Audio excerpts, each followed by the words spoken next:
Hi everyone, I'm here with Steve Kopitz. He is the owner of skis.com, S-K-I-S.com, a website where you can purchase just about anything you want when you want to go skiing, right Steve? Absolutely. And how did you come up with this concept of wanting to sell everything online? I mean, you know, you're a big skier fan. How'd that work out? Well, owning a ski shop has always been a childhood dream. I have 8 ski stores, but selling on the web is really the way of the future, and we just wanted a soup to nuts site where you can buy anything and everything you want and get all the information you want as well. Okay, when someone wants to go on a ski trip, a couple things that come into mind is you don't want to forget something critical that you're going to be bummed about later that you forgot. But at the same time, we've got challenges now because the airlines are charging for weight limit. So how does someone tackle packing for a ski trip? Right. Well, there's 2 problems. One is you don't want to forget anything.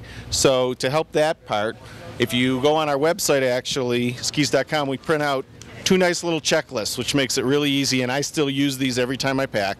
And you just print these out there at the bottom of each page. You print them out, and one's called niceties, and one's called necessities, and one's niceties. And necessities are things you gotta bring, and the niceties are kind of the nice little extra things, and we'll kind of go through those in a minute. Okay, so what are the things that you've brought today? Do you have the necessities and the niceties, or are we just looking at necessities here? We've got everything. Now the first thing though you want to do is to not put your ski boots in your bag, because nowadays with the weight limits, ski boots weigh about 15 pounds. It takes up way too much weight. So there's one little trick that a lot of people are not aware of, that the airlines actually allow the ski boots to be in a separate bag from your skis and count it as one bag.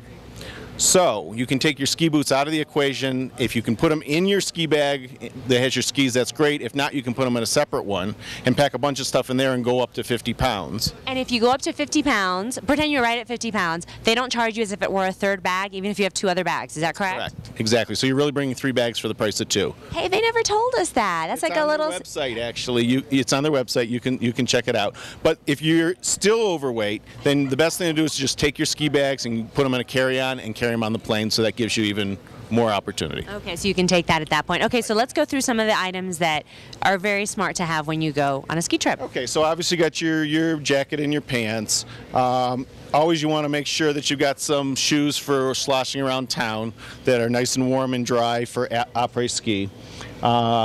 Helmets are strongly recommended, obviously. One of the things that's really important is to bring 2 pairs of ski gloves.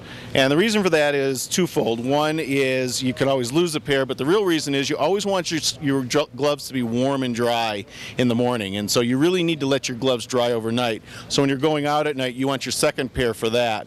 And usually you want one that's warmer and one's a little lighter, so that depending on the ski conditions. So 2 gloves are really important. That's almost like for me having sometimes 2 pairs of ski socks, because sometimes you get them all sweaty and icky, and it's nice to have a dry pair to back up on, you know. Well, okay, talking about ski socks, my feeling is you should have a pair of ski socks for every day, because ski socks get really pushed, cramped down, and compressed, and your boots feel different when you put your ski socks on the 2nd day.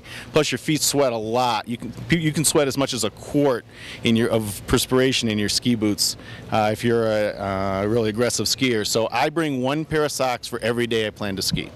It's a small amount of space, and it's really worth it. And I was going to say, as far as you know, purchase item, it's one of the lesser ticket items, so it's not like you're not going to break the bank if you buy all those socks. Exactly. And then same with long underwear. I usually bring a thin and a thicker pair, depending on the conditions, or a thin and a medium pair. And if it's really cold, I might even wear both of them. I'm a kind of person that gets very cold very easily. Okay, Steve, we've got just a tiny bit of time left, so maybe just a couple more items that you think are very important. Staying hydrated is really important, so having something like a Camelback where you can hydrate on the mountain. Obviously, don't forget your swimsuit.